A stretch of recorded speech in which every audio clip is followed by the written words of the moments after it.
All sports, all plays. Yeah. All sports, all plays. All sports, all plays. 365, we making up plays. You talking the game, get you to the days. We're high in the court, the dime in the lane. Variety, topics, living the same. All presentation, sports information. In the airways, taking the nation. All sport, all plays, they work in your faces. Grace at the field, so tie the laces. All sports, all plays. Yeah.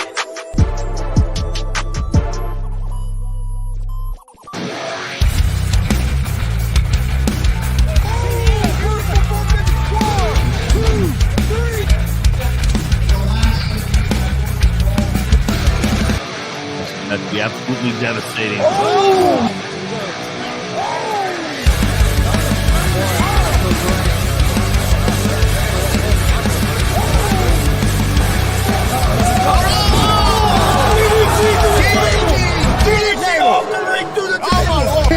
This is Joey Owens' show. They've been trying to get me on this broadcast forever, and this is the worst damn broadcast I've ever been on. So you all can kiss my ass while I win this match.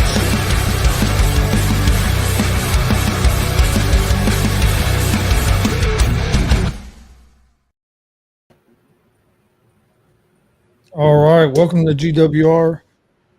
I'm Chris Gonzo'S, joined by Tony Gonzo'S, Marcus Fine, and Warren Mizery. How's it going, guys? It's good. Going real good. Monday, July 29th. July 29th. I forgot the date. You forgot the date. I forgot the date. Damn. I helped you out. You'll be okay. Mr. Danger. So we start all over, do the intro and everything again? No. Forgot the date. We're all right. Well, go ahead. July 29th. Well, I mean, what I can say Marcus is wants to my see all reliable, sports, all plays again. Yeah, Marcus likes all sports, all plays. my reliable FedEx driver has given me the new numbers from last night. Now, as you can see, now this is Eastern Standard because Marcus doesn't understand Eastern and Central Time because Well, the show I wanted to watched follow last it. night was Central. So their doors opened at 5, and you can see that NBC was having great viewership of the Olympics.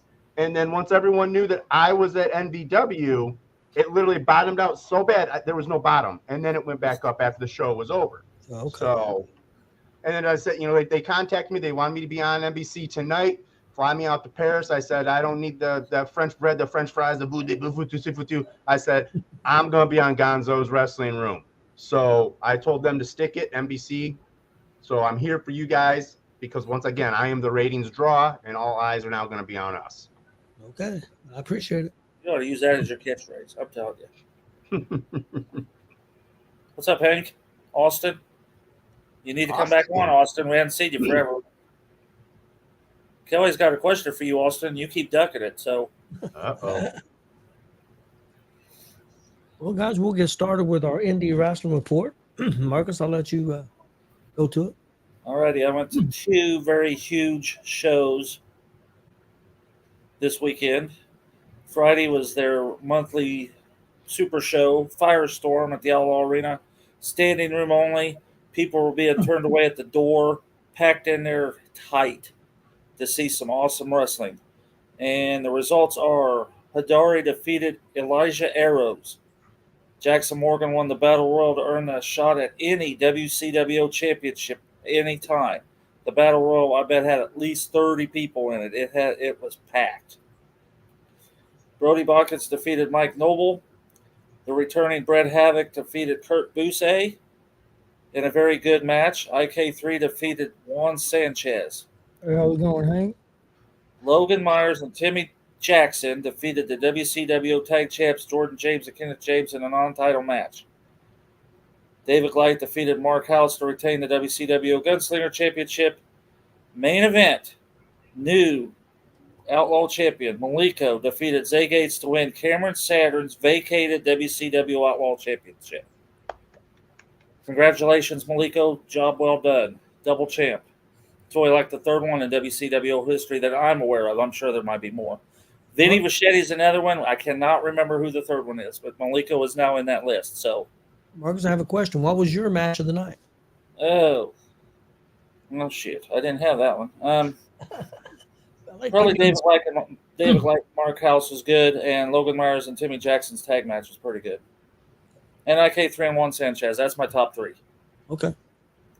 Juan Sanchez, third match. I think was his third match and did very well against IK3.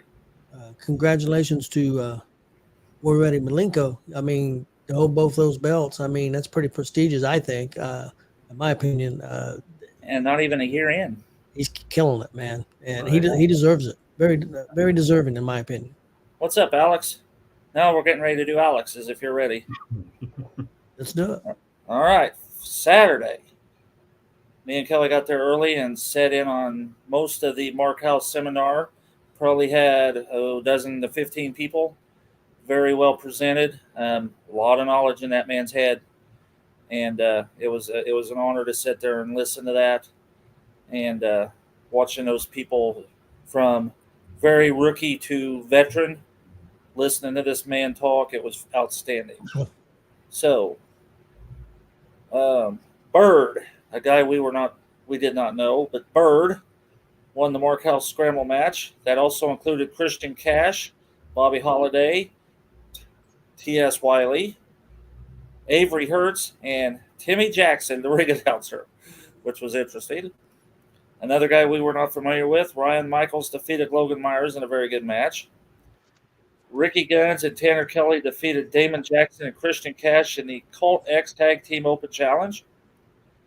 Hidari defeated Vinny Vachetti. My match of the night, and a bunch of matches of the night. This is my personal match of the night. Ashton Adonis and Elijah Arrows defeated the Empire members of JT Kirk and Van Landen.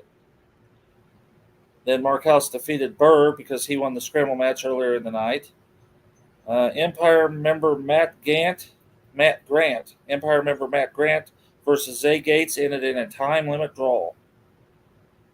When we brought up the fact, I don't know if you know this, Alex, but upstairs me and Tony tried to convince both those guys that now they need to do a 30-minute Ironman match, and they didn't act like they were too keen on that. Well, Zay was down for it. Zay was. The other guy wasn't. Okay. I thought Zay said he wasn't going to do it either. And then Empire member Crystal Moon defeated Storm Garcon in a very hard-hitting ladies match. I mean, they weren't holding back. They were really punching each other. Main event, Mitchell Taylor, Jacob Rose, and Jackson Morgan defeated Scarecrow Phoenix and Cruiser the Bullfrog. Outstanding match. Outstanding show. It was a very good show. FVW may have a new sponsor, as in wings, legs, and thighs. Most of us there had wings, legs, and thighs sometime during the day, if not 2 times. Very good place, very good people. So if you're ever in Greenfield, we all highly recommend you go over and eat there. So, Marcus, I'm not trying to correct you, but I just want to make sure we do it right. It's legs, wings, and thighs. It's legs first? Yep. Okay. I just knew breasts were involved. I've heard a couple people ask about no breast. All right. Is it legs? Okay. Yep. Legs, wings, and thighs. So, all right. We're ready, Warren?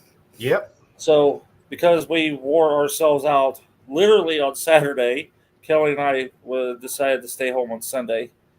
But Warren did go to NVW.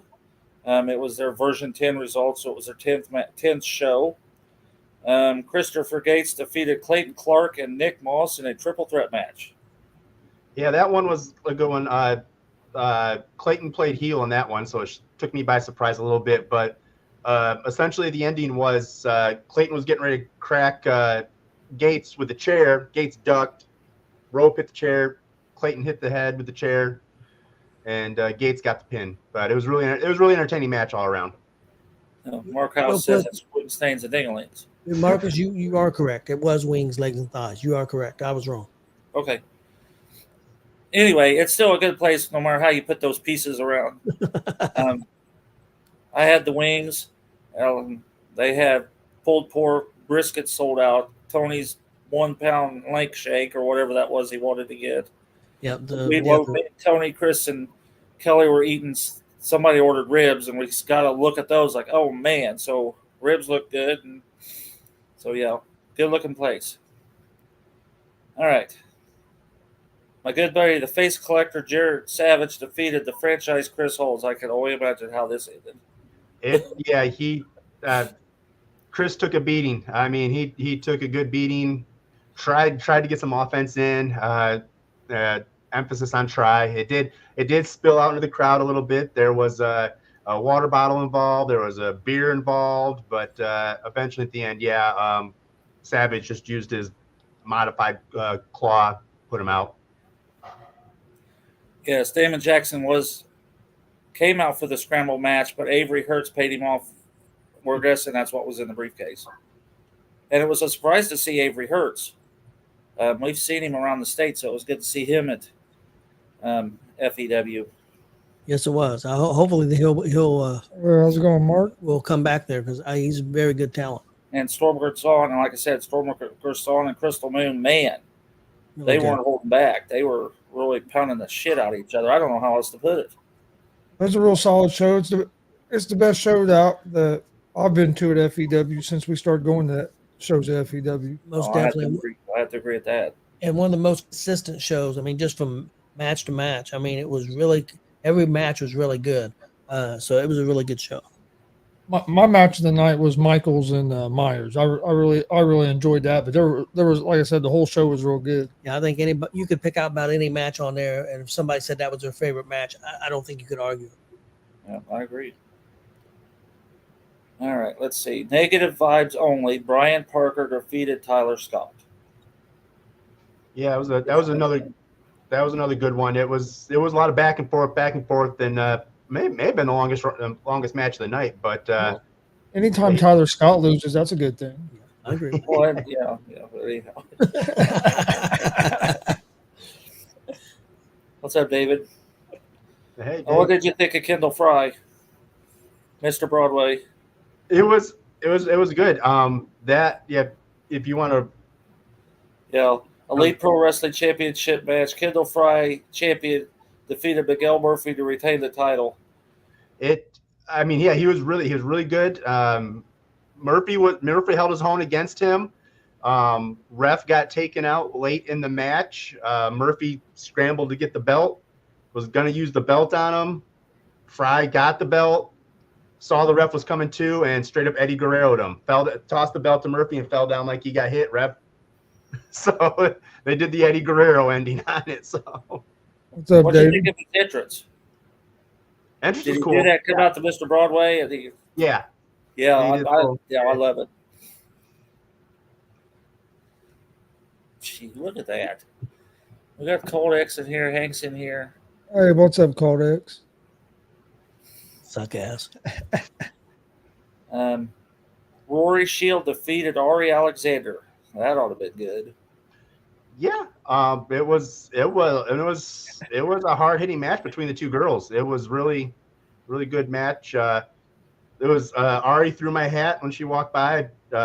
Jared threw my hat when he walked by, so my hat was mildly popular last night. But Ari was heel, Rory was face, and it was really entertaining ladies match. That's 2 weeks in a row you've seen Rory. Yeah. So, main event. I've seen some pictures that Warren sent me. Jimmy Carrot and Limbo defeated Kid Riot and Napier. You want me to read the rest of this, or you want to go? I can go. I mean, it was basically a hardcore tornado tag match. The plenty of plunder was involved. Stop signs, cookie sheets, kendo sticks. There is a rival to Kelly's Hall of Fame cane. There was a prosthetic leg used by Jimmy Carrot from one of the guys in the crowd. He went out and got that and came out with it and smacked it and threw it. And but they kept trying to get Kid Riot's mask off.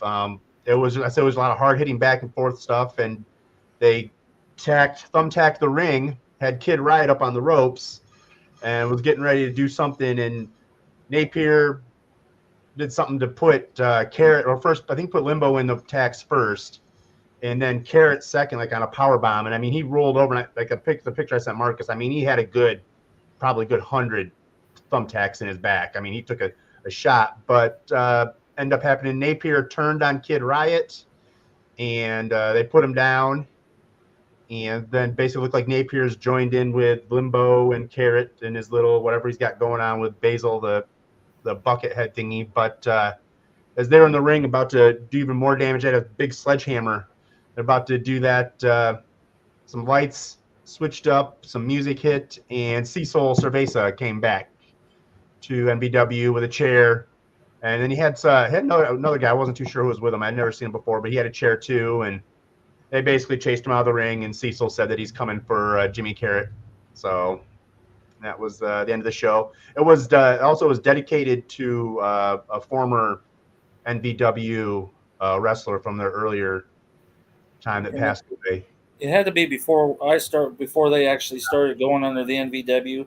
Jamin Grant, also known as Big Bubba J. I was not familiar with that fella, but he passed away this past week, and they dedicated the show to him. So we want to send condolences out to Jamin Grant's family and everything. So I did a 10 bell before the show and but all that. But also they did announce that their next show is September 22nd, highlighted by Memorial Battle Royal.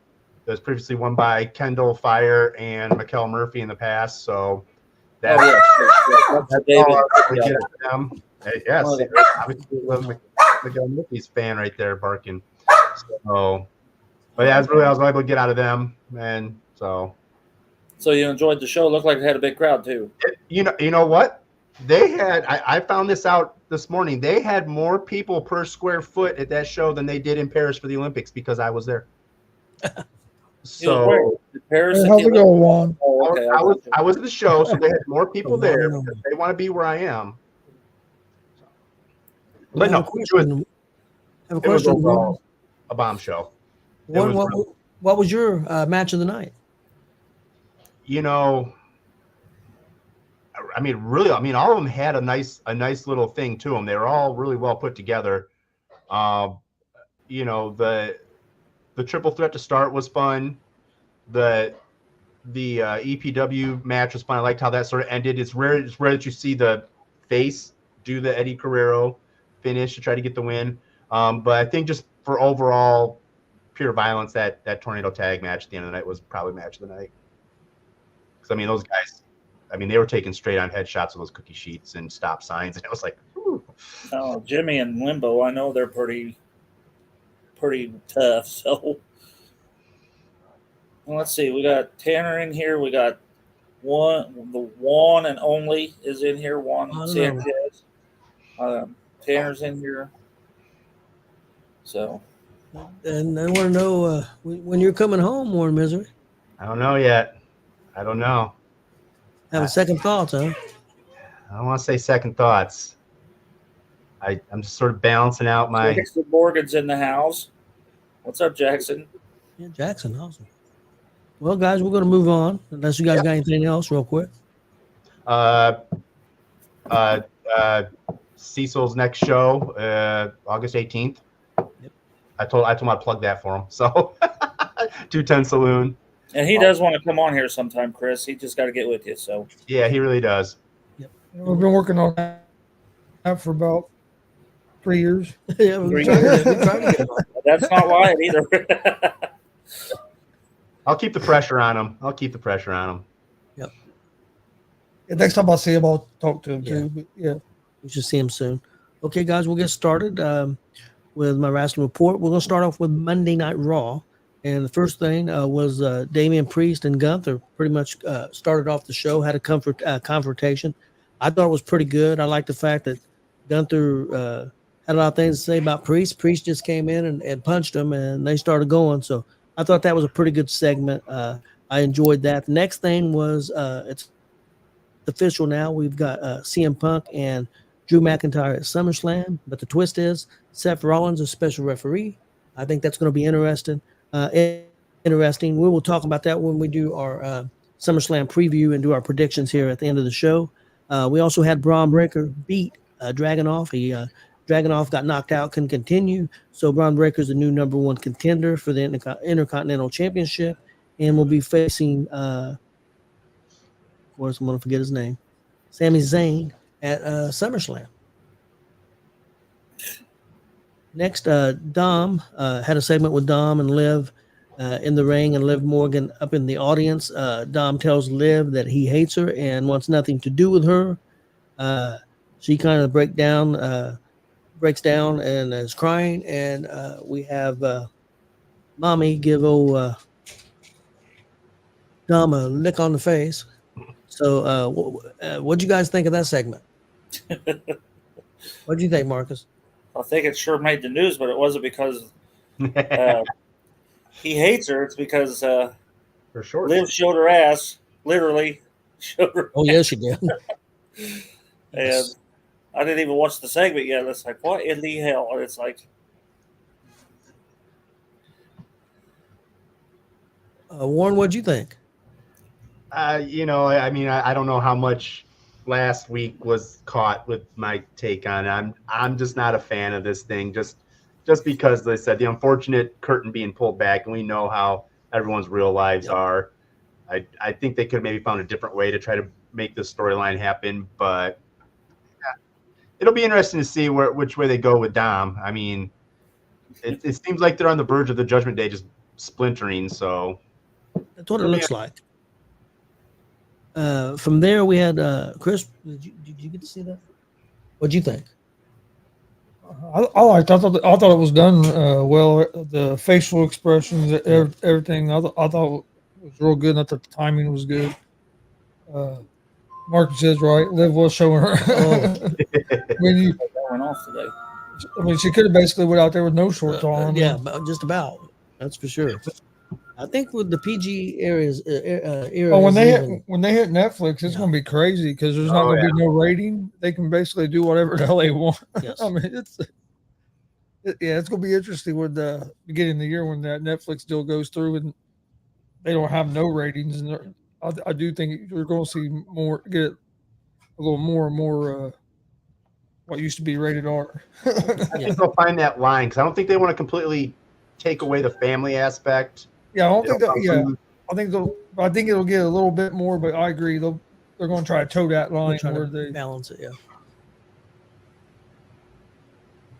Well, and then from there, the other segment I wanted to talk about was Uncle Howdy giving Gable Sister Abigail. That's the first time in a while that Sister Abigail had been used. What did you guys think of that segment? Warren, I'll let you go first. Yeah, you go first because you got to revive my memory on that. I have it on here. I just didn't write down bell. Yeah, I mean, I think it's really they're I'm glad that they've got them out there and they're building them forward now, and it's interesting too how Gable was trying to tell Otis and all them that they're out for the entire locker room, and then they came on. They made it very clear they're not out for the entire locker room. And I do think it was I can imagine that there was a little bit of nerves on Bo's behalf when he first hooked it in. And I think after he's able to hit it, I think he probably had that really good feeling to hear the crowd just get behind it and to hit it and to know that I think it really stamped in probably in a lot of their heads that they're going in the right direction with this. And it'll be interesting to see how this sets up. I mean, obviously we're probably seeing Howdy and Huskus and Mercy, maybe. Those three against Gable and the Creed brothers. I mean, or Redbeard or whichever, Ramblin' Rabbit. I mean, there's obviously going to be a 3-on-3 match somewhere down the road. When and where, it'll be interesting to see. And I think the storyline will be interesting to see why they're targeting Gable. Yeah. That's the fact that they're about family. They said about family, and he was bad to his family. So I think that's why they're attacking him. But we'll see. I really enjoyed the segment. I thought it was very well done. The crowd's behind it. I think they're moving slow, but I think that may be a smart thing, not to move too fast. And they've got a lot of stories, going on. So I think it's a good idea to move slow. Marcus, what do you think? No, I agree a lot with what Warren said. I do see a 6-man tag coming up down the line. It was nice to see Otis finally do some actual talking because normally he just a few words and that's it. But he actually was running sentences out, and that was interesting that he finally doing that. So, but yeah, I'm looking forward to the 3-on-3. You know what's going to happen. It's just when is it going to happen? It won't be at SummerSlam, but it might be at the one after that. Chris, what do you think? Well, I thought it was a good segment. I don't know here what I've seen here lately of WWE. It seems like their timing on these segments has been real spot on as well. Because I thought the way even like when they came out, they didn't just shut all the lights off at once. They kind of went off in stages, and then I thought the whole thing was timed out well. And then that crowd went crazy when he hit Sister Abigail. That crowd exploded. I agree.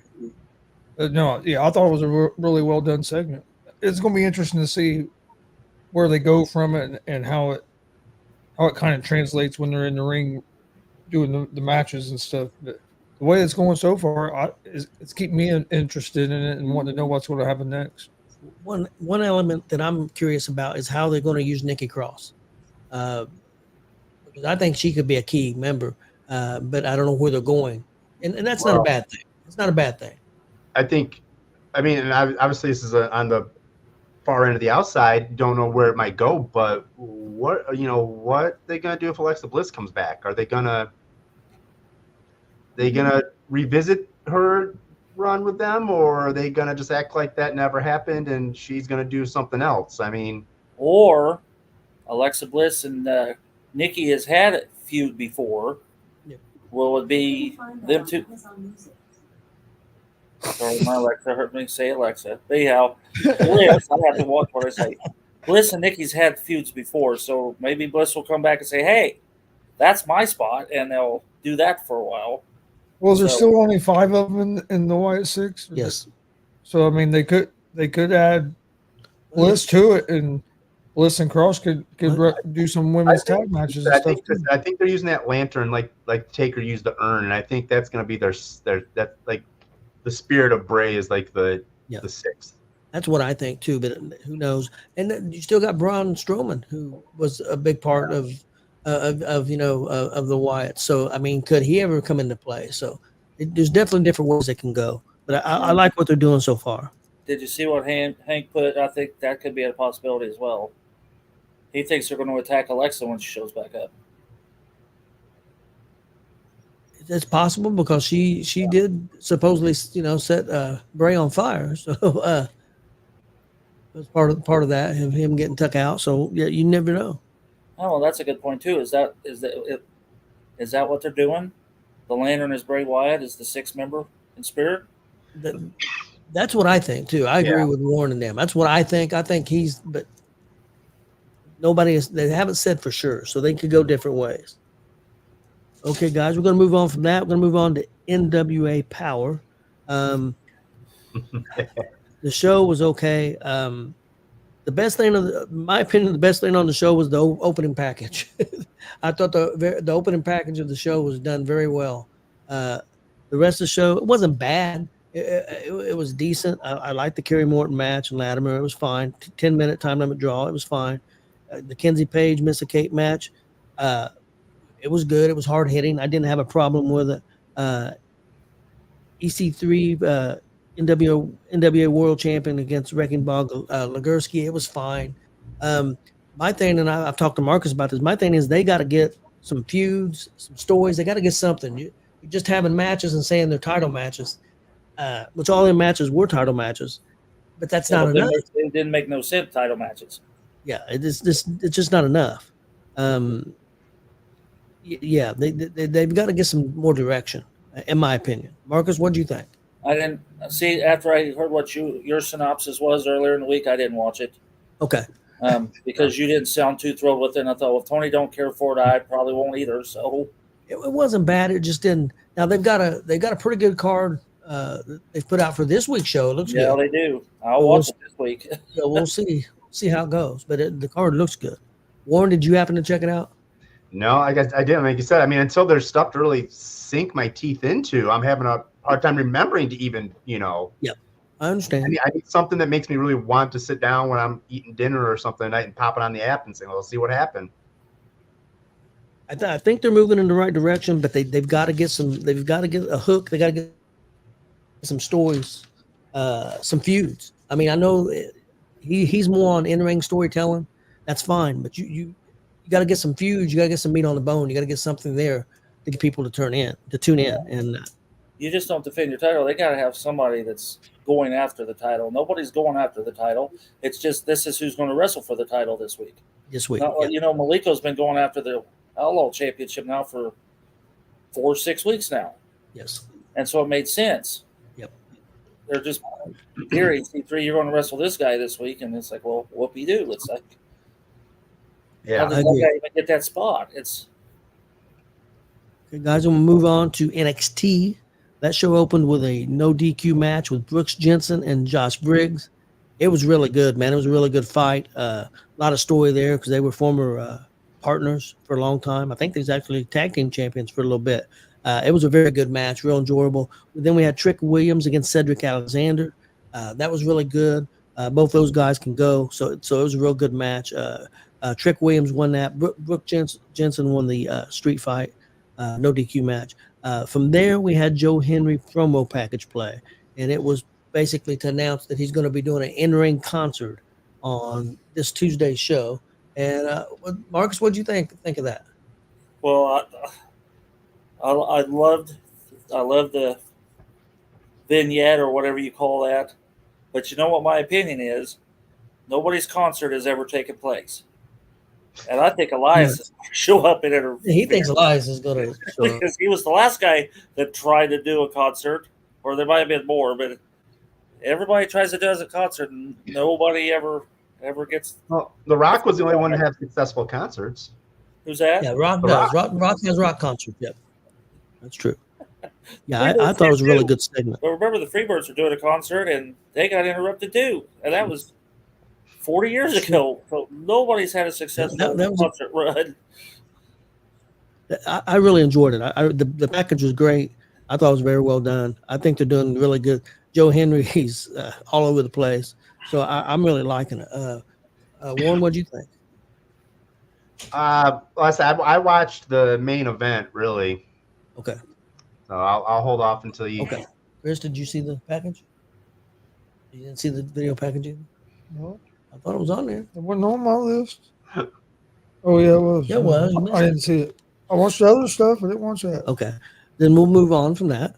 But I really enjoyed that video package. It was well done. Next, 6-man tag. We had the Rascals, 2 of them who are from TNA Wrestling, and the other one's from NXT, but they were formerly officially the Rascals in TNA. Took on Axiom and Nathan Frazier, who are the tag team champions in NXT, along with Javon Evans. So Marcus, what do you think of that match? I thought that was a fantastic. Those 6 guys never stopped. There was no breathers. Every one of them had their timing down to an art. It was unreal how that 6-man match flowed from start to finish, and there wasn't one missed move. They all knew what they were doing, and they were spot on. And I like the respect at the end when they all kind of shook hands at the end too, because you don't see a lot of that. Yeah, I'm not gonna lie, that stuff's not always my cup of tea, but I thought it was very well done. I really enjoyed it. It was like Marcus said, it was spot on. And you look at the couple guys from the Rascals have never worked with these other guys, So I mean, to be spot on like that, I don't think you can move much faster than what these guys are moving. I thought it was really enjoyable. I thought it was really good. Chris, did you check that out? Yeah, I agree with you guys. I thought it was really good as well. Yeah, I thought it was very good. Warren, what was your take on this? All right, let's get into this one a little bit. I was waiting for Chris's answer on this one. I liked it. I mean, I liked the match. The match was great. But also what I've seen in that is what I've seen in the past by a certain tag team called the Young Bucks. There was a lot of Young Buckish type moves, things. And like you go back to TNA, Motor City Machine Guns and Generation Me, when they were Generation Me and that, and so there's a lot. So it's like I was sort of catching. It's like, a lot of people crap on the Young Bucks, but there's a lot of stuff that you saw in that match. To say I like the Rascals, I like how it's going, but then be like, well, the Young Bucks blow. Well, I mean, there was a lot of similar even on both ends, because the Javon guy talks while he's doing his moves. The Bucks were doing that too. They talk during their moves. And you talk about the speed. You watch that Motor City Machine Guns versus Generation Me and the speed and the moves. And Mark was saying they're hitting their spots. There was a lot of that. Now, yeah, sometimes the Bucks matches do go a little more flippy floppy, high point things, but you could see a lot of that kind of stuff. Oh, handsome Hank, settle down. The Bucks rule. Anyways, I'm with you on that, but Hank. I said they do get a little spotty. They are spot monkeys. I'm not denying that. I'm just saying, when you like a lot of these matches too, you can't crap on the Bucks for some of the stuff they do.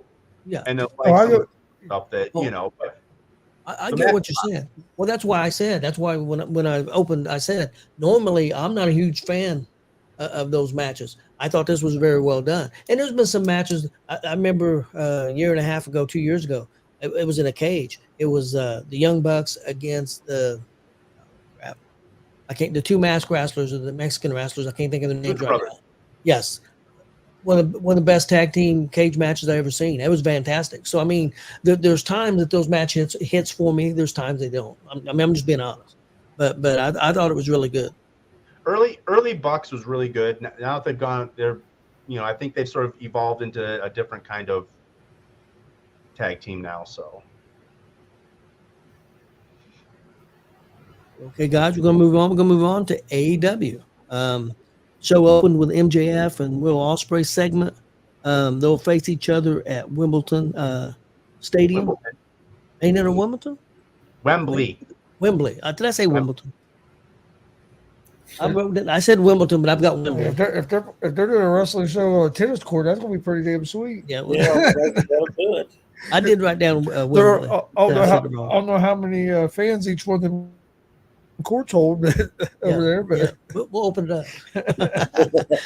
That's August 25th at All In for the International Championship.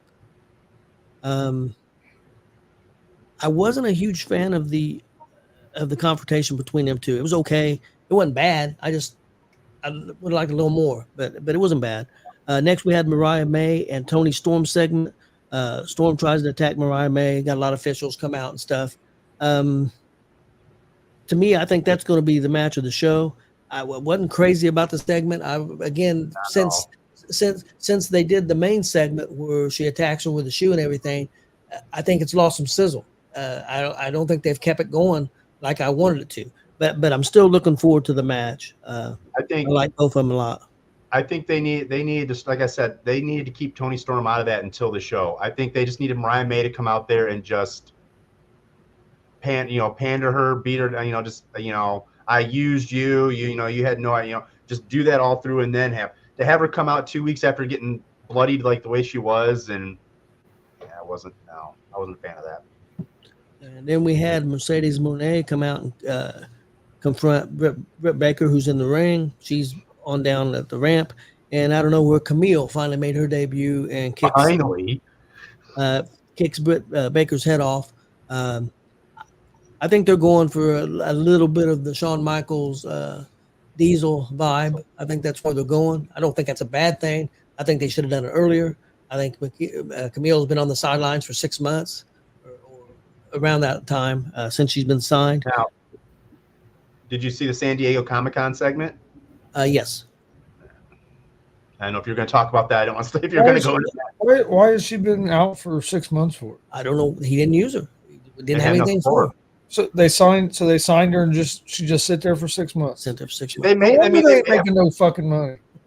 They may have had this lined up to begin with, but then once when Monet hurt herself, maybe they had to put a lot of that stuff on pause. Maybe it could have been. Britt was gone for that long time too, and I mean, she said of her reasons, but I didn't get a hold of Tony Khan if he'll just pay me and let me stay at home. No, and a lot of people that way. Doing that with Miro right now. What are you talking about? Sign me up for 6 months and not have to do anything. I'll be all right. Or I didn't have that down, but you want to talk about that segment? Yeah, I mean, yeah, they had AEW was doing some stuff with San Diego Comic-Con, and they had a press conference, and Ospreay was there, Britt Baker was there, and Britt was talking, and Monet came up on the stage with Camille behind her, and Monet was done up like Poison Ivy, and Camille had like the Bane mask on and everything, like, and basically it was, talking smack towards how you're never going to get these, blah, blah, blah. And so Britt Baker tried to get up. They had their little pull apart, and it was right there at that press conference. And Tony Khan made it official that it is Monet versus Baker for the title at All In. So that's penciled in now too. Yes, yep, there's definitely a match too. And before I move on, speaking of Comic-Con, I was watching a podcast, and these two guys love to crap on AEW. That's their favorite thing to do. I can't think. Chris have another podcast besides this one? Yeah, well, I guess so. But anyway, these two guys brought up the fact about Comic-Con. I didn't know this stuff happened, but I guess all their logos and stuff at Comic-Con for AEW didn't say TNT or TBS. It had Adult Swim and Cartoon Network, and they even had matches. They had some of the characters that's on Cartoon Network as Adult Swim, and matches against Orange Cassidy and some of the other people. And they're wondering if maybe they're going to be moving to Adult Swim. Well, Warner Brothers owns all of them. I know. So, but now they lost the NBA deal. I mean, I know they're still trying to sue for the rights, but because Warner Brothers had a rights of first refusal or the match contract, I guess, and they did that, and like they're trying to say, well, no, we had that, but so I mean, a lot of stuff hinges on the NBA deal. They, they may be in a little upheaval right now, and I mean, I don't know if Tony Khan can get a hold of USA or what, but I don't know, but they claim they got some inside sources, and they claim that that they made an offer, made a final offer is what they're saying. I don't know who their sources are. I'm not saying they're right. I'm just saying what they said, that they were told, and I think this would be a huge mistake, that they were told that they wanted 4 hours of television to be on TNT and TBS. They want do away with Rampage, a 1 hour Collision, and a 3 hour Dynamite, and they want Dynamite to move to Monday nights. I mean, I think would be a huge mistake. I mean, it sounds like a lot of fake news to me on that one. Yeah, I think that'd be a huge mistake. You don't want to go to Monday nights with Raw on Netflix and Monday Night Football. Yeah, I'd stay on Wednesday nights. Now I do agree you don't need Rampage. I would make Rampage Ring of Honor. That's just my opinion. Okay, move on. Blood and Guts. We had Swerve Strickland and the Acclaimed, Mark Briscoe and Darby Allin against the Young Bucks, Hangman Adam Page, and Okada and Jack Perry. Team AEW with Swerve Strickland and them won the match. What'd you guys think? Warren, we'll let you go first. I mean, it was very interesting. It was definitely different from your usual Blood and Guts matches because it seemed thrown together, but parts worked when it had to. I think the Hangman Page, just his complete and utter desire to get at Swerve Strickland, I think that showed perfect in this. And the fact that, he's his own guy, he's not going to follow what the Bucks say and whatnot. I mean, there was a lot, once again, it's like I said, it was a spot fest. It's your double 2-ring cage match. You're going to get all this craziness, and they brought it. And I thought some of the fun stuff was when Swerve got a hold of the staple gun, and after they stapled him down a bunch of times, he started going after all them. And I love it how Okada went to flip him off, and bang, he just grabbed his middle finger and stapled it right there, like whatever, And there, so you had all your high spots and all their moves. Of course, the controversial chair shot to Perry's head when he was cuffed on the ring. I do hope that they end the whole Darby Allin's infatuation with fire. Yep. That was, I mean, come on, let's be honest, people. We know he wasn't going to set Perry. And that, you got to suspend reality sometimes with stuff. But when it comes to that extent, there was no way they were going to do it. And the fact that was the ending was for him to get his title shot, and then to turn around on Rampage, he's got another title shot. Like all of a sudden, they're giving Darby all the title shots. But it was fun. It was entertaining. It was very entertaining. I agree. But even if he'd have set him on fire, he wasn't going to give up. How the hell he got set on fire last time and he still made the pin. So it wasn't going to make no difference if he set him on fire. Hey, how's it going, Billy? I really enjoyed the match. I didn't like that. I was fine with him starting the match outside the ring. I didn't like that they went back out of the cage. Yeah, I didn't like that. That's not big. I didn't like that they opened the cage and went out. I didn't like that part. I'm more old school that way, but I mean, it still was very good and entertaining. the finish fell a little flat, but I thought it was pretty good. I liked it. It was fun how they got Swerve off the cage and how they got him in. That was a new way to look at it. But yeah, have to come back out after that. We don't need a Foley throw every cage match. Marcus, what'd you think? I got my list. It was very interesting. I thought the spots. I mean, I don't follow AEW, so I don't know what the storyline was. But just sitting there, the stuff I wrote down, what was it? Paige waited on Strickland to make his entrance before he came after him. Is that right, or is it the other way around? Yeah, that's right. Yeah, he stood up because Kelly watched it with me too. And I say he's waiting on him to come down. He's going to attack him from the back. So you can predict this stuff. Even if you don't watch AEW, you can kind of predict what they're doing. The bolt cutters, the staple guns, like Warren said, it was funny because he opened the briefcase up and he started handing them out. But I also laughed about the bird. And he just grabbed his finger and stapled his finger. I like that. I did too. The stack of tables, of course, they're off the corner where he come crashing down through the tables. When Briscoe got his second win and he fed his finisher maneuver to everybody. That didn't make sense to me. If you already seen him do it to two guys, why would the other guys walk into that? So that the other two can also take that finisher maneuver. That's just stupid. Nobody's going to do that. He already hit two of them. Let me go get mine. It's like, let's see. Drop down they were following their leader. Yeah, that's true. Well, Called X would do it. They'd follow their leader. Oh, come on. Yeah, that's probably true. The skateboard, scissors, and the street sign. I like that. And here we go. 60% of the guys in that ring were champions of some kind. Again, the overuse of putting a belt on everybody. 6 out of 10 guys had a belt of some kind. They even announced that 6 of the guys were champions. Yeah. I like the barbed wire sandwich boards. I thought that was unique. I've not seen that done where they threw him on one and then put the other one on him and then jumped on it. That was unique. Yeah. The barbed wire around the leg, that kind of was stupid. Why would you barb wire around your own leg? But, the one guy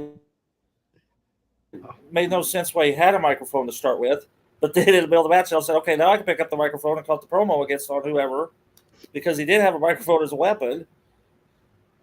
And the staple gun attack. I think that's everything I had. Okay. It was very entertaining, but it was very entertaining. I agree with Chris. It took him forever to get in the cage, but then when you get everybody in the cage, it's like you round up your cattle and you get them in the cage in the fence area. The last thing you want to do is open the fence back up because they're all going to scatter again. It's like, but how they got the barb or the bolt cutters and cut the holes so he could get in there, that was unique. Yeah. So, that's all. I think I'm done. Chris, what do you think? So it was okay. It was. I was entertained, but like getting it, once they got back out, I really didn't care for that. I kind of agree with Marcus about the wrapping the barbed wire on your own leg, and then dropping a leg drop on the guy. Yeah. Jimmy Carrot would do it. Well, that's my thing is, if you're gonna wrap barbed wire around your leg and then you're gonna do a leg drop on a guy, we should be seeing some blood and some stuff. There was very little blood. Because that barbed wire is, you know what I mean, should be cutting into you and into them. So just little stuff like that. But it was a lot of spots, but that's what them kind of matches are. But I mean, it was entertaining and saw some stuff you usually don't see as well. So yeah, overall, I thought it was pretty good. Yeah, I was very entertained. Okay, guys, we're gonna move on to SmackDown on Friday night. That was a tape show because they was in Japan doing it on tour right now. So it was taped the week before. We had Tama Tonga and Jacob Fatu as a tag team because one of the other guys were hurt supposedly. So they won a 6-man gauntlet match, and we'll go for the tag team titles on this Friday's show, SmackDown in Cleveland. So I predict they're going to win those tag team titles. Gargano's from Cleveland. They're not about to do that. They wouldn't do that to the Cleveland crowd. I think they will. Unless they turn around and win the SummerSlam back. I hope you're right, but I got a feeling they're going to. Then we had a segment with world champion boxer Jamal Crawford, who had a confrontation with A-Town Down Under, and Waller pisses Crawford off and causes Crawford, who ends up though it doesn't hit Waller, he knocks out Theory with one punch. I thought that was a pretty interesting segment. It was a lot of fun. And from there, we had Nia Jax and Tiffany Stratton versus Bailey and Michin in a tag team match, which Nia, that ended the show. Nia got the pin over Bailey. And Nia will be taking on Bailey this coming Saturday for the Women's Championship at SummerSlam. Okay, next up, I wanted to go over TNA Slammiversary real quick that happened last Saturday, not week or so ago. It was a really good pay-per-view. I give it an A minus. I really loved the show. The matches that stood out to me was ABC. It's Ace Austin and Chris Bay. They won the TNA Tag Team Championships over the System, which consists of Brian Myers and Eddie Edwards. We had Speedball Mike Bailey beat Mustafa Ali to become the new X Division champion in TNA, and then we had Nick Nemeth won a 6-man elimination match to become the new TNA Heavyweight Championship. Again, I thought it was a very good show. There was a sellout crowd for them. 41, almost 4,200 people there in Canada. So TNA's doing some pretty good work right now. Definitely had a good show. Really enjoyed it. The next thing I wanted to go on real quick was Ring of Honor pay-per-view Death Before Dishonor. The matches that stood out for me. I watched the show this past Friday night from Texas. It was a Texas Death match with Lila Hirsch and Delamonte. I really enjoyed the match. The rules of this, you get a submission or they can't answer the 10 count. No pinfalls. It was a good match. Lila Hirsch won the match. I'm worried that she hurt herself. She did a backflip off a ladder onto Delamonte, who was on a table. And she didn't have the ladder quite far enough. And her arm and her head looks like it hit the ladder. And when she came down, the way she acted, she barely got up before the 10 count and won the match. But it looked like her arm was broke to me. I hope that's not the case, but it did look bad. So we'll see. I haven't heard any reports on her being injured, but we'll see. Then from there we had the Ring of Honor Women's TV Championship, and we got a new champion. Red Velvet defeated Billy Starks. Pretty good match. I don't know why you take it off Billy Starks, but I know Khan's a fan of Red Velvet. Personally, I'm not. That's just my opinion. But it was a decent match. The next two matches were really, really good. We had Queen Amanita versus Athena for the Ring of Honor Women's Championship. Very good match. Given a lot of time. Athena still retains the title, but it was a real good match, and they hit hard. It was real enjoyable. And then the last match on the show was Mark Briscoe, who's the Ring of Honor champion, heavyweight champion. He retained against Roderick Strong. That was another real good match, really hard hitting. And in my opinion, Mark Briscoe is Ring of Honor. That crowd, the pops that they gave him were 10 times. And the crowd was great all night. Not putting the crowd down. It was great all night. But it was just a different level for Mark Briscoe. And he deserves it. So I really enjoyed that. I've got a few news and notes real quick that I'm going to go over before we go to our SummerSlam predictions. Bobby Lashley and MVP looks like they're going to be leaving the WWE. What do you guys think about it? What do you think? You think it's a good move for them? Or you think WWE should let them go? What do you think? I mean, yeah. I mean, you've got no room for them. And if you're signing all this new international talent that they are, I mean, you got to find somewhere for people. So, I mean, I'm not sure. I'm not sure. MVP. I mean, is the needle moving? You know, who moves the needle? I think that's what Triple H looks at, is who's moving the needle right now. And Lashley's 48 years old. I'm not sure MVP's had some health issues too. Yeah. I guess though he was on the one not blood sport, but it's blood. Yeah, it's blood sport. Blood sport. Yeah, MVP put up and said, Yeah, I've got some notes on that too. I watched it too. But yeah, Chris, what do you think about Bobby Lashley and MVP possibly leaving? Well, I mean, it wouldn't affect me much because I was a bigger fan of MVP than I was Lashley, but I've never been a real big fan of Lashley. I don't know. He he wasn't one that kind of caught my attention like some of the other guys. So unfortunately, I really wouldn't miss him. I like Bobby Lashley. I wish he would stay, but I don't think he's going to. I don't think they had offered him a contract, but I guess he just wasn't, really. Austin said he hopes he goes back to. But there was a contract offer made, and he's going to shop around and see what he can get at other places. Some people have talked about they want to do the Hurt Business, and they may go to AEW. But who knows if there's any truth to that? We don't know. But either way, I hope both of them do good financially and are happy with whatever happens. I like Bobby Lashley, and I have no problems with MVP. I know Austin was a big MVP Like I said, I was a bigger MVP fan than I am. He's a Lashley fan too, and I think TNA would be a good place for Lashley and MVP. I think it would go over well there. But whether I don't know TNA's finances either. So, Marcus, you got to take on Lashley? Yeah, I agree with Chris. I never cared for Bobby Lashley. He didn't do anything to thrill me, make me want to watch him. I mean, nothing against him. He just didn't have it in my book. So, I like to watch him somewhere else. I like to watch him fight. I like to watch him fight MMA more than I did the in wrestling. Austin says if he goes to AEW, he won't get used either. AEW usually don't use big guys real well. I mean, that's been the past. Now, could that change? Who knows? Have him contact Jared Berg, and he could be part of Gimmick What was Promotions. Warren's thoughts on this? Warren, what do you think about it?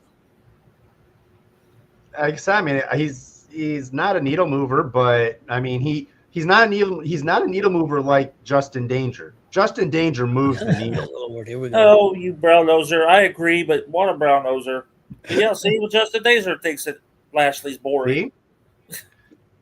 Honestly, I think And he's Austin the whole had it damn right. thing. I was supposed to say that. I think him going to TNA may be more beneficial than AEW. I agree with you. Next up, guys, got a story that came out today about Booker T's promotion, Reality of Wrestling, and they're going to start bringing in some of the NXT Level Up people. That's the people who just get there and is usually on their show Level Up on Friday nights. They're going to be bringing the basically NIL people, and they're going to start working shows for Booker T, Reality of Wrestling. I think that's a smart move, and I think we're seeing a little bit of a change with NXT.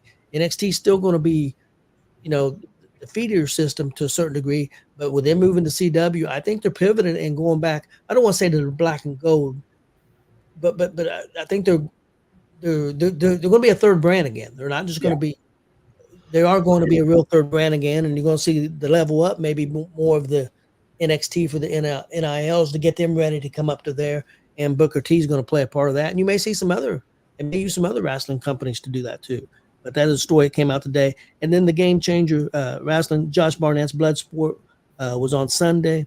Marcus, this is a style where they take down the ropes and they basically, it's supposed to be shoot, but it's not shoot, but they do, it's basically submissions only. Have to give up. There's no pinfalls or anything. I think they should do one that's shoot. I'd be cool as hell. I think it'd be interesting. But I know, Austin, you're out there. What do you think? I know Austin watched it because I told him about it. But you had 4 or 5 guys from WWE on the show, had NXT people, TNA, Ring of Honor, wrestlers from Mexico, Japan, MLW, and also Game Changer Wrestling because under their banner. It's interesting. I mean, it's cool to see that. I agree with you. It'd be really cool if they did. Hey, just let them do it and then see who wins. But I thought it was interesting, so I wanted to bring that up. A brawl for all. Okay. Well, when you say whatever you call that thing, that brawl for all. Yeah. When you say WWE, or you mean ex-WWE? No, people it's in WWE. Okay. Shayna Baszler was on that. Okay. The Creed brothers, Regal's son. I can't think of his name right now. Austin probably helped me with that because he don't go by Regal. Charlie Dempsey. Yep.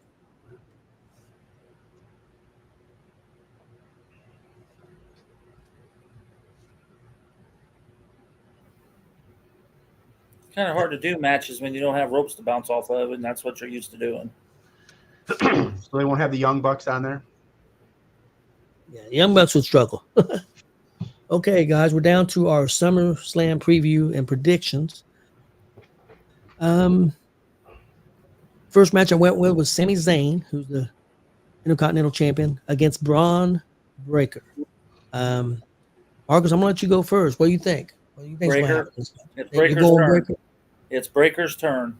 Yeah, I don't think you could have him lose clean. He No. lost clean last time. I think you'll hurt Breaker. I'm going with Braun Breaker too. I think he's got to win this match. No, Or what do major you think? pay-per-view. Yeah, major pay-per-view. Yeah, it's Breaker's time. And I think that's why, in my opinion, that's why he didn't win it last time. I think Yeah. they held off for him to win it in Cleveland. Mhm. And the fact that Sammy got a win over him the last time keeps Sammy strong. And even though now Braun can be elevated this way Well, too. give So, everybody that taste. Yep. That here's what you're going to see at SummerSlam. Yep. Austin, so you predicting Sammy's going to win, Austin? I'm not hating on Sammy. I No, just he think he's said going he said Well, I Breaker. didn't say I hated Sammy. I just Oh, you think think it's Breaker's Breaker's gonna turn. I misunderstood. Warren, what do you think? I mean, yeah, all signs point to Breaker, because like they've said, it's always best to have the face chase the heel when it comes to the title. And I mean, they may hedge off of Sammy now, and maybe I said with Dragunov, maybe with some of these guys that Breaker has injured, maybe they start coming out for him, and so.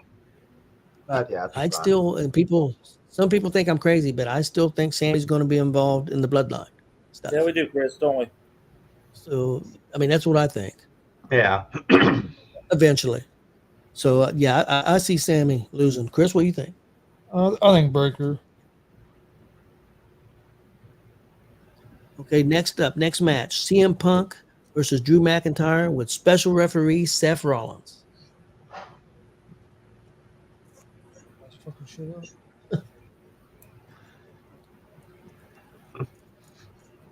So, Marcus, what do you think here? We got CM Punk, Drew I really McIntyre. don't know how to go with that. I have a feeling we're going to see one hell of a swerve that none of us is ready to see, or none of us is predicting to see. It's hard to tell how that's going to happen. How's Seth going to be a part of this? Is he going to turn? I mean, I don't know. I really don't know. Justin Danger says Drew. Austin says Drew by Seth turning heel on Punk. See, now that's what I'm thinking, Austin. I'm thinking Seth's going to turn against Punk and go. Yep, that's exactly what I I'm don't know thinking. if he's going to be a heel. I don't know. I'm not saying they won't turn him heel. I'm not saying, but I do think Drew's going to win, and somehow it's going to be because of Rollins, and then we're going to go to Rollins and Punk. That's what I think. But Yeah, that's another. It's just hard to predict what they're going to do with this. yes, I agree. Warren, what do you think? I think it's gonna be the last man standing, whichever guy isn't injured when it's all said and over, because all three of these guys have been injury prone lately. Well, I mean, I'm sure Punk will probably tear something off the bone, and they'll have to go to a quick finish. Yeah, we will. I hope not, but it's possible. Yeah, I mean, yeah, I think it's gonna. Yeah, Drew. I think Drew will take it. Because they literally have built this out the gate when Punk came back. How both Drew and Seth were screaming and yelling about how much they hate him. Now, do you think they could somehow make this go with these three guys to Bad Blood and have a three-way match? Mm-hmm. Or all three. Or they could be a mystery fourth guy to Punk to tag with, and they could do a tag match. Because, with the whole, when Seth lost to Drew at Mania, how you're sort of giving him. So it's not like Seth's vengeful for Drew. They're good relations. I don't think it's going to happen, but this is what I want. I want a three-way dance at Bad Blood and Hell in a Cell. I'd be all right with that. With them three. That's what I'd like to see. Yeah, that'd be all right. What do you think? You going with Drew also, or do you think? Yeah, I think it's going to be Drew. But I think if Punk loses, it's not going to be clean. I think if either one of them loses, it's not going to be clean. Yeah. It's going to be because of Seth. Yeah. For all the crap you hear about Punk, he's not going to take a clean loss. Shit. That could lead to a triple threat. Yeah, we'll see. Okay, next up, guys, Logan Paul, the champion, United States champion, against L.A. Knight. I'm going to go first. I think you got to give L.A. Knight the championship. That's my opinion. I think they're making a mistake if they don't. That's just my opinion. I second that. It's L.A. Knight's turn, and He's been running after a chance. It's his time. Chris, what do you think?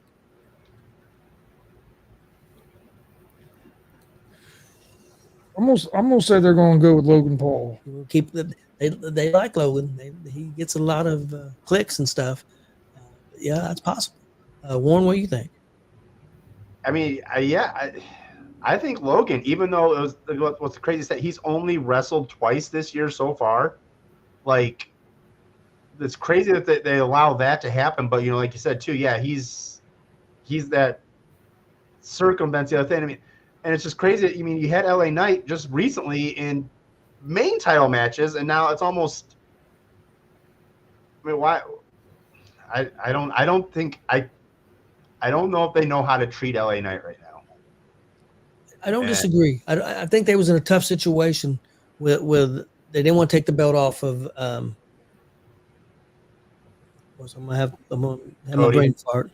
Not Cody, yeah, Cody, but then Roman Reigns, and LA took on Roman Reigns, so he wasn't going to be Roman Reigns. So they just said they didn't know what to do. But I think him beating Logan Paul, you can put him in matches against guys and feuds. He's only going to be around, 3 or 4 times a year. So I think put the belt on LA Knight. He's got a little bit of a feud going with Carmelo a little bit. So I think that, that could be interesting. So hopefully they put it on LA.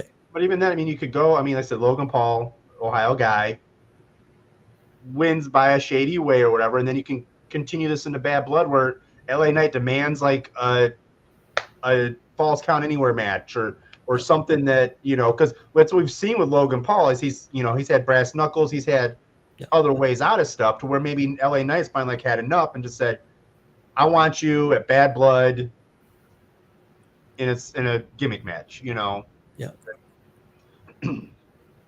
Yeah, it's possible. Next up, we got Bayley, the women's champ, on SmackDown against Nia Jax, Queen Nia Jax, who earned that Queen of the Ring. This was a tough one for me because you also got Tiffany Stratton involved with the briefcase. She's hanging out with Nia Jax.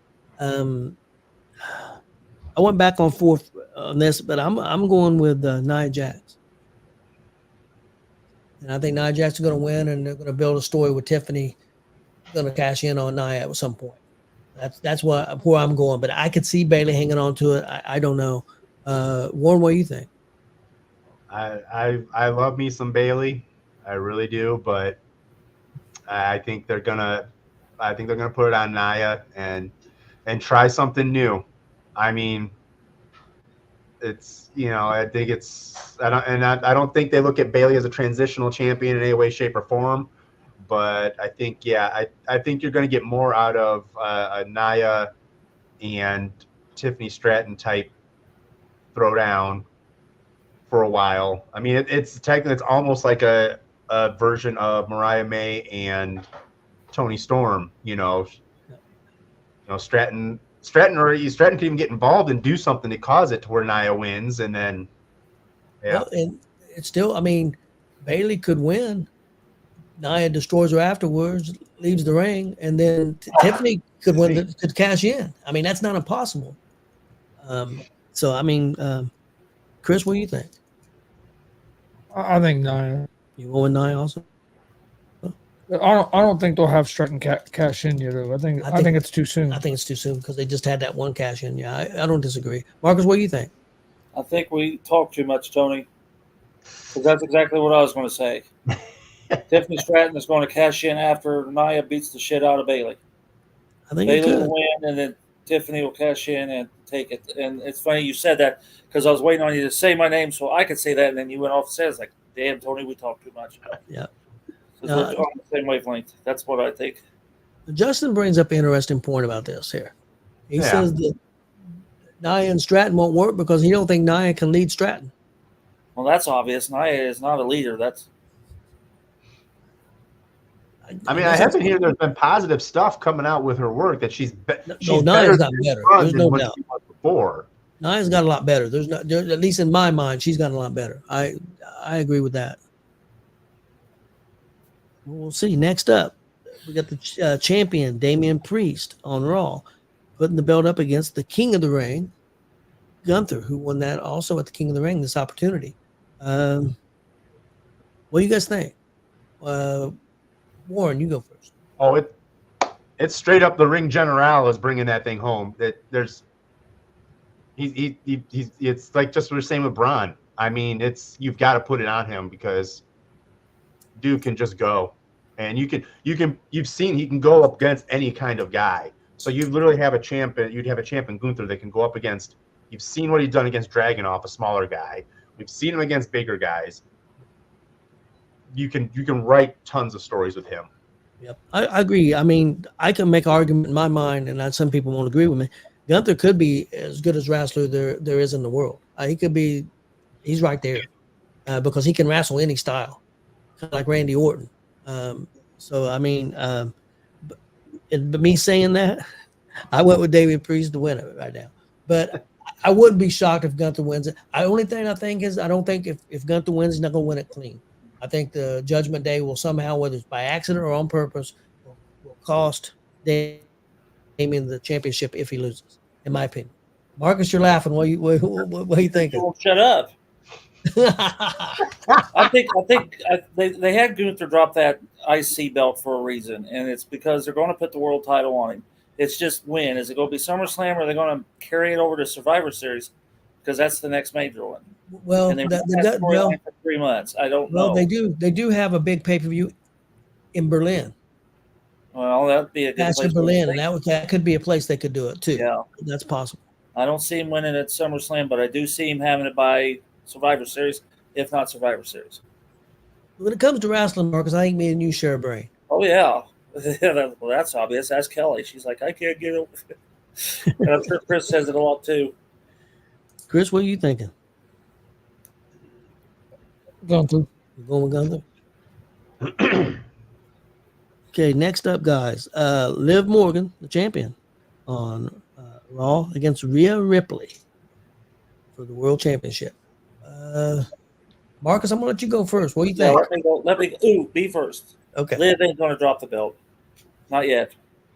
And that's going to be another one. They're going to pull that for a while. It's too short of a storyline, too quick. They got to let that simmer for a while. So Liv will win. Let me ask you something. Rhea taking it sometime in the future, but Liv will win. Yeah, I think she'll take it too. But I think it'll be a Rumble or Mania, maybe even. This could stretch out. Oh, yeah, you're really stretching it out. But yeah, it's still too early in the storyline for or Rhea Bad Blood or something. Let me ask you this: do you think that she wins with Dom helping her on purpose or by accident? Or, I don't know. I kind of like what Austin just said. Or Finn Balor gets involved. What's Austin? I kind of go with what Austin's saying. I see Dom turning on Rhea. Because see, now I want to make a funny here. Get ready, Chris. He's seen both their asses. I think he's going to pick the best one. I don't know. Okay. So that could be. Well, it's hard to argue that. I agree with what Juan said earlier. I don't think he'd go wrong with either choice. That's true. I'm saying Liv keeps the belt. Warren, what do you think? Part of it all depends on where they're going with Judgment Day. I mean, are they gonna break it up?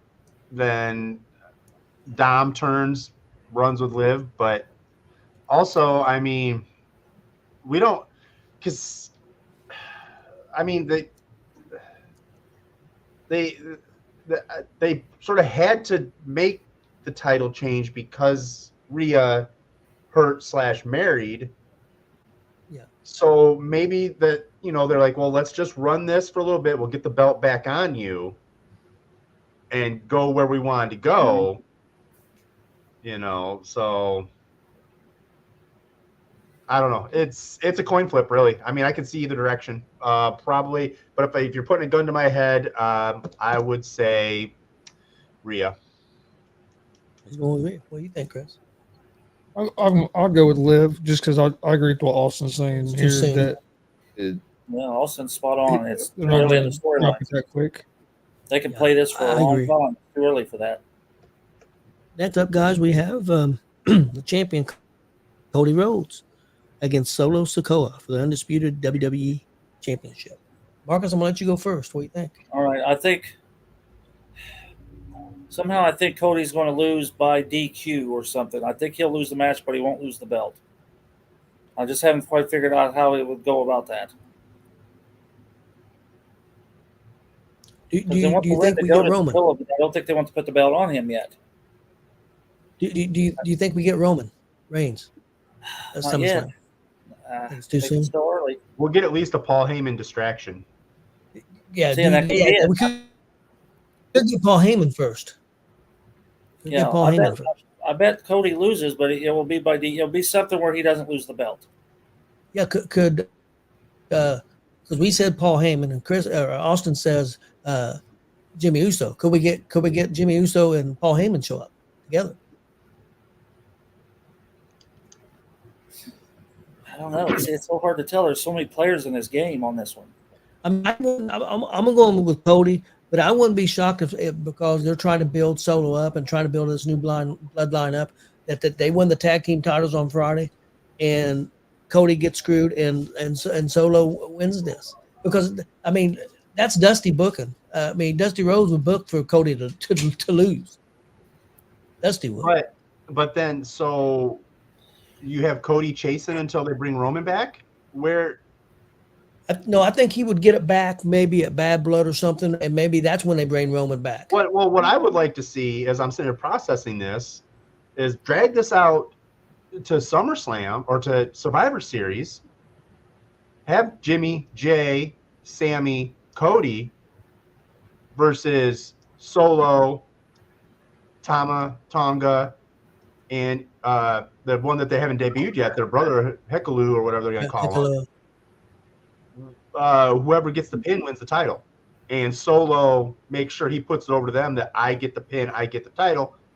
He gets the pin, he gets the title, and then as they're celebrating, and then Roman comes back in Survivor Series to set up going into the new year. I mean, I think that maybe would be a little more eventful than Cody losing the belt and then having to figure out what to do until Roman comes back.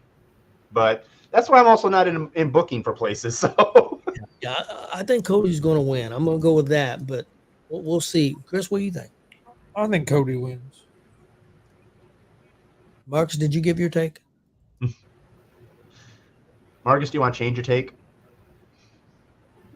No, I said it. Okay, you said okay. Cody's going to lose, but he ain't going to lose his title. It'll be a DQ or something. Let me ask and it could be Paul Heyman or something. This could feed Maybe the Rock goes back. This could feed into this match. This has been a question. Just in danger, Brock Lesnar. Brock Lesnar could show up. It's not impossible, but I don't know with this court case still going on, and he's supposed to be named in. I don't know if that would happen right now. But you never know. What do you think should main event this show, in your opinion? I think I know what the main event's going to be, but I think the main event, because I think the best. Well, there's two stories that stand out to me: the Liv Morgan, Rhea Ripley. I don't think that's going to main event. The other one is because there's not a belt on the line, and that's CM Punk, Drew McIntyre. I think that could main event. I don't think it's going to. I think the main event's going to be Cody Rhodes and Solo, and I think if you do that and do a DQ, you got to have something. Somebody's got to show up, whether it's Jimmy, Paul Heyman, Roman. The crowd's not going to be happy if it's just a DQ and none of these guys. Something's got to happen in that main event, in my opinion. And those surprise entrants always come out in the main event. But if you was going to pick a match on here to be your main event, Warren, what would it be? In your opinion, if I was booking the show and I was set everything up, I would probably want a main event Priest versus Gunther because I want to highlight Gunther. I want him to be the last guy that they see in the ring holding the belt. But I could see a lot. Honestly, Cody and the Bloodline, because that is the hottest story they've got going on. So you got to put that at the top. But also it would be interesting. I mean, maybe Cody does get the win. And then, like I said, then like maybe the Hikalu or whatever will come out and then the Bloodline just beats him down. I think it's what they want to be the biggest story. I don't think it's the hottest story right now. Yeah. I think that's what they want it to be, and I think they're heading that way. But I don't think it is. I think the Punk and even Priest and Gunther and the Liv Morgan stuff is, to me, bigger storylines. And the way it's been presented so far, I tell you what, I think I told Chris the other day, or maybe it was Austin. if you on paper you look at these 7 matches and the way they've been put together with the storylines and stuff, I mean, I don't know if I remember a SummerSlam that's been put together any better than this. Now, whether it comes through to be that great, we'll see. I mean, time will tell. But as far as these 7 matches and the stories, I can't remember a SummerSlam that was put together that's any better than this. That's just my opinion. Yeah. I mean, honestly, yeah, the Punk McIntyre Seth probably has the longest story as far as stuff goes with all of them and the deeper roots, I guess. But yeah, it'll be a fun SummerSlam. Marcus, what do you think? What would be your main event if you was booking? My guess it'll be Cody and Koa. Well, that's what I think it'll be. But if you was booking it, what do you think deserves to be the main event? Liv and Rhea. Or Gunther, and like Austin said, or Gunther and Priest. I mean, there's so many of them. It's hard to pick who would. I know. I agree. And that's I know, a good thing. I know Bayley and Nia Jax probably will be the opener. That might be the second to last, just to give that palate cleanser before the main event. That's going to be the main event. The bathroom match, yeah. That's going to be the main event featuring Nia Jax. I tell you what might be the opening match. I could see Braun Breaker and Sammy, or I could see the Punk Drew McIntyre be the opening match and start off with a bang. Well, I'd definitely start off with a bang. What you It's hard to think? pick. The whole show, you're right, it's solid. So What it's would hard be to your if you was picking the main event? Out of the stories for me, it would be CM Punk and Drew McIntyre and with Rollins in it for me. But I know that's not going to be the main event. I think Rhodes and Solo That's what you'd go with because it's for the big championship. Yeah. for the championship, and you're trying to build that big storyline with the new bloodline and everything. But I think they've got to do something to punch it. Somebody's got to show. There's got to be something added to it, in my opinion. Or we can have Justin Danger, the champion of the whole thing, main eventing in an open challenge. Who would be his challenger? Braun Strowman. Well, let him go Carmelo Hayes. I think Justin Danger can handle Carmelo Hayes. Also interesting is, are we going to have a Wyatt 6? I don't think so. The whole damn thing, Warren. Come on, get it right. The whole damn thing. I'm sorry. Well, you never know. We may get another, tonight or tonight we might get another match added. We never know. Yeah. Justin, you can smack me in the face this coming Saturday, August 3rd at NGW Wrestling. Plug. And speaking of plugs, we'll be at Lebanon on Saturday for WCWO. And Alex brought up a good point earlier. All Vermilion Wrestling and FEW are running both on the 18th, so yes, one of them you got to pick. Yep. Me and Warren will be in Illinois, and as of right now, you guys will be in Greenfield. So. Yep.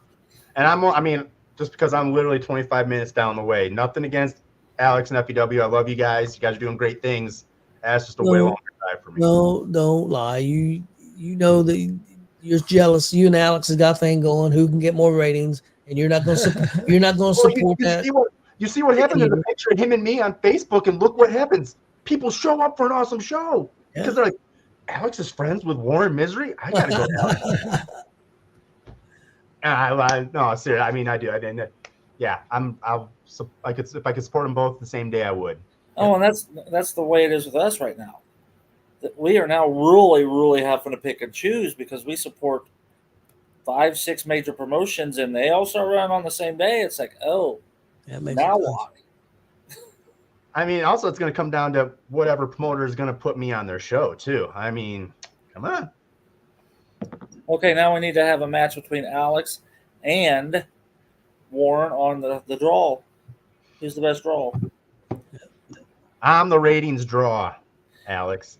I'm the ratings draw.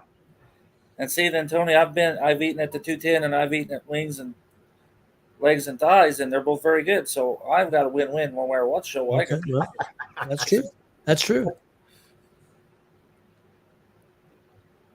They're both going to be awesome shows because they're bringing back in Michael Elgin on FEW. Brandon Day will be back, I'm assuming, to defend his title. We all want the Empire back. Well, hopefully you talk about Brandon. a respectful group of people. Hopefully Brandon Day kicks the shit out of Called X. Yeah, but we all kind of talk with all the Not going to Empire happen. members upstairs at the merch table, and that you talk about respectful. Those guys are awesome. Yeah, we need to give the shout out to the Empire. That group was outstanding. They're from Canada. I thought they were great. All their competitors. I think was it four of them, Marcus? Yeah, outstanding. Did great work. I will. I mean, I will make my way to an FEW match here soon. So. Well, guys, that's all I've got for tonight. You guys got anything else? Saturday, August 3rd, Crawfordsville, GW. I'll be there in the crowd. We'll be in Lebanon at the fairgrounds. You guys be in Lebanon, so there's no reason people can't go to shows. Come on. And that's fact. Yeah. Because the merge is running in Columbus. I mean, there is shows. Pick one and go. Yeah, all Okay. around. And Real if you're quick, going to guys. bitch about it, Real and we quick, know we're all Austin. cool with this. Real Go quick, sit there. Austin. I'm sorry, go ahead. Austin has a question for everybody. Austin's got a question. Your favorite SummerSlam match of all time, and mine's going to be the same as Austin's because I was there. And it's going to be Chris's too because we were there. We seen that cage match with Undertaker and Edge and Hell in a Cell there. We was at that SummerSlam, so that's my favorite too. I think my shirt says it all right there. Oh, but that SummerSlam, yep. What do you think, Marcus? What was your favorite I SummerSlam? don't know. I mean, seriously, there's been. I guess I'll go right now with because I'm always trying to pull them off the top of my head. What is it? Hogan and Savage against Andre and. Was it DiBiase? DiBiase? That was DiBiase? the first one. Yep, I think so. Yep. Didn't the next year was that SummerSlam when it was Zeus and Savage against Hogan and Beefcake, or was that a different pay per view That was a SummerSlam too, I believe. where they were in a cage? Pretty sure. Yep. That had to be the next year. I think so. I think you're right. I think one was 91, one was 92, I believe. Well, no, if the I'm first SummerSlam was remembering 88. First Okay, SummerSlam maybe it's was 88, 89. Yeah, because then in '89, Hogan and Savage broke up in February, and the SummerSlam was in the Yep. Because I remember SummerSlam '88. I remember that's how SummerSlam '88 and the shirts and merchandise, and they sold them in bulk. Everybody had one of those. Well, I'm glad you could join us there, Ref Mike. Yeah, way to Done, come in buddy. last minute, Mike. Jeez. Who is it? Ref Mike. Mike. Yeah, Bird was good too. Yep. Bird was, he had a great And gimmick. anybody comes out the Bird is the word. I mean, come on. I still think he's related to Coco Beware. And Chris gets a kick out of it. I do want Kelly's just going to ask the question to Austin because Austin's afraid to ever come back on here anymore. Yeah, really. We haven't seen Austin in a while. I do want to say, though, Mike was reffing last night at the show, and he did a great job, Mike. Yeah. Really good job. Getting better every time. I agree with that. Yep. Okay, guys. Well, I think we're going to get out of here. I'm going to go watch Monday Night Raw. I got some steaks that just got cooked by my lovely wife, so yeah. I made pulled pork. I cooked a 7-pound I'm gonna watch the Reds. Boston butt. I'm gonna watch the Reds. Hopefully, hold on and win this game. Reds ain't going anywhere, Chris. Give it up. Fire sale. Sell them all, but Ellie. Oh, they get rid of Green, and I'm going to What go they need nuts. to do is get rid of the damn manager. I agree with that statement. They need to get rid of David Bell. That's what they need to do. Okay, everybody out there, have a good night, and we'll see you again Saturday, Lebanon. Well, I don't think we can go live, so it'll be a tape show. Sorry about that. Just remember, We'll see you in Lebanon, or Warren will see you in Crawfordsville or wherever you end up. Yep. See me Just around. get out there. Unless you're going to bitch about the whole show, then don't Yeah. even. Thank- Two of those this weekend. Thanks for watching. Please hit that subscribe button on YouTube at Gonzo Sports Room. Like and follow Lord. Facebook, Twitch, X, Instagram on Gonzo Sports Room as well. And we'll see you guys next week. Oh, and we're back.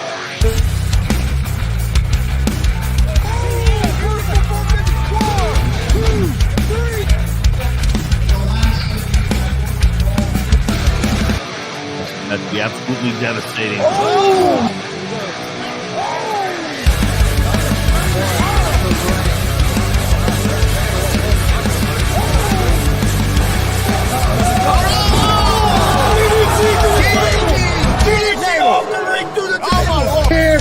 is Joey Owens' show. They've been trying to get me on this broadcast forever, and this is the worst damn podcast I've ever been on. So you all can kiss my